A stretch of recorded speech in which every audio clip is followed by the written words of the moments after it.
여러분 안녕하십니까? 온 국민의 관심이 헌법재판소로 쏠리고 있는데 헌재가 윤석열 대통령보다 한덕수 국무총리의 파면 여부를 먼저 결정하기로 했습니다.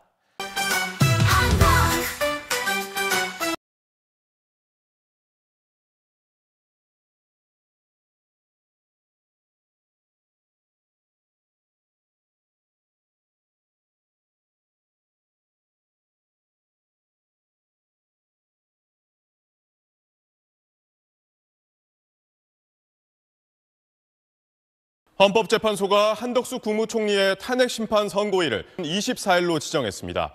먼저 탄핵 소추된 윤석열 대통령보다 앞서서 헌재의 판단을 받게 된 겁니다. 오는 24일 오전 10시로 한덕수 국무총리 탄핵 심판 선고기일을 지정했습니다. 민주당 주도로 국회가 지난해 12월 27일 한 총리를 탄핵 소추한 지 87일 만이자 지난달 19일 1차 변론기일만으로 변론이 종결된 지 33일 만입니다. 한 총리는 12.3 비상계엄 당시 내란을 묵인 방조하고 계엄 후에는 헌법재판관 임명을 미뤄 헌재를 무력화시키려 했다는 점 등 5가지 사유로 탄핵 소추됐습니다. 한 총리는 지난달 변론에서 윤 대통령 비상계엄 계획에 반대했고 묵인 방조하지 않았다며 탄핵 소추 사유를 모두 부인했습니다. 저는 대통령님이 어떤 계획을 갖고 계신지 사전에 알지 못하였고 대통령이 다시 생각하시도록 최선을 다해 설득하였으며 군 동원에도 일체 관여한 사실이 없음을. 한 총리 탄핵 심판 사건은 비상계엄을 이유로 탄핵 소추되거나 형사재판에 넘겨진 고위공직자 중 첫 사법적 판단이 내려지는 사례입니다. 당초 헌재가 계엄의 위헌 위법성 쟁점이 겹치는 윤 대통령 탄핵 심판과 한 총리 사건을 동시에 선고할 수 있다는 관측도 나왔는데 한 총리 사건이 먼저 선고되면서 윤 대통령 탄핵 심판 결과를 짐작해 볼 수 있는 판단이 담길지 주목됩니다.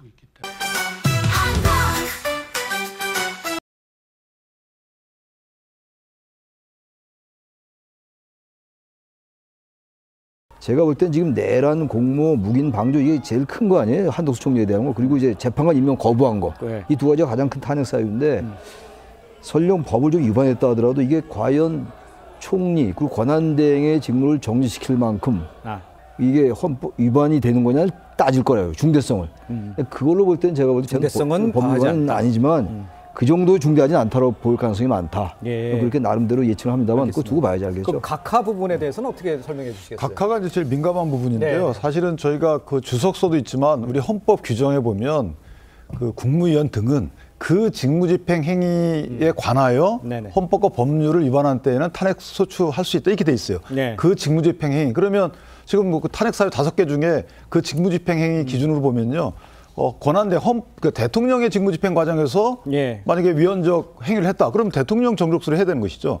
그다음에 만약에 총리의 직무집행 과정에서 했다. 그럼 총리의 정족수를 해야 된다. 이렇게 해석할 여지가 있는 겁니다. 그렇죠. 따라서 만약에 한덕수 총리에 대해서 5가지니까 이게 3가지, 2가지 나눠져 있잖아요. 그러다 보니까 일부에 대해서는 각하 의견이 나올 수 있고 일부에 대해서. 근데 전체를 보면 기각이 될 수 있는 거죠. 왜냐하면 전체다가 각하되지 않기 때문에. 그렇죠. 그러면 개인적으로 헌법재판소 입장에서 보면 만약에 전체를 각하하게 되면 그러니까 탄핵 소추가 의결되면 직무집행이 정지가 됩니다. 권한 행사가 정지가 되고 그 권한 행사 정지가 됨으로써 권한 대행이 생기는 거라서 그러면 권한 대행이 생긴 그 최상목 권한 대행 입장에서 보면 그분이 한 행위는 무효가 아니냐라는 주장이 뒤따를 수밖에 없어요.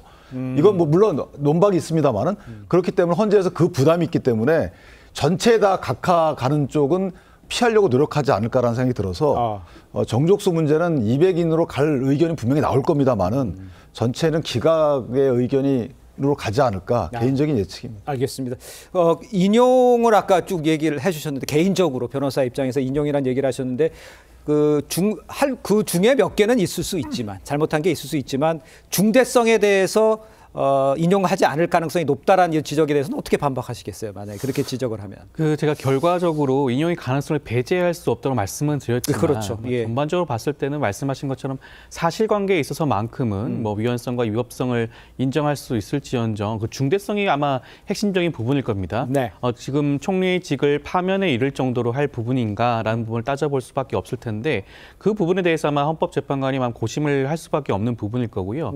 그것 때문에 아마 기각이라든가 여러 가지 결정이 나올 가능성도 아까 많은 분들이 예측을 하긴 했지만 그럴 가능성도 높다는 점에 대해서 제가 부인하는 것은 아닙니다. 충분히 그런 부분도 있기 때문에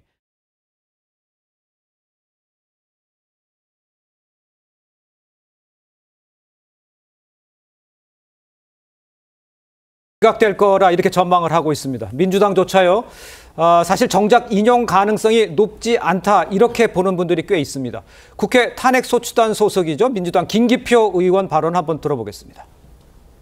증거를 검찰에서 지금 제출 안 했지 않습니까? 그러니까 한 나라의 국무총리, 대통령 권한대행을 탄핵 인용을 할 때는 사실 증거도 충분해야 되고, 그다음에 헌법 파괴적인, 헌법 적대적인 어떤 태도를 논할 때는 증거도가 많아야 되잖아요. 그 부분이 굉장히 부족하다. 그러면 결과가 기각이 아닐까라고 이제 좀 안타깝게 생각을 합니다.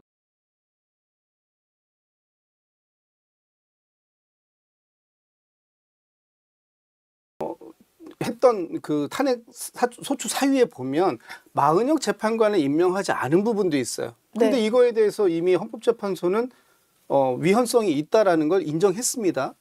그렇기 때문에 물론 이것이 과연 탄핵의 어떤 중대성까지 이르러서 직을 파면할 수 있는 것이냐 하는 것까지는 모르겠어요.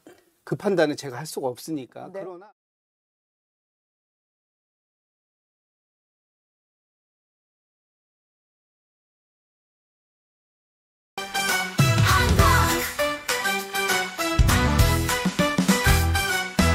거짓을 날려버린 마지막 펀치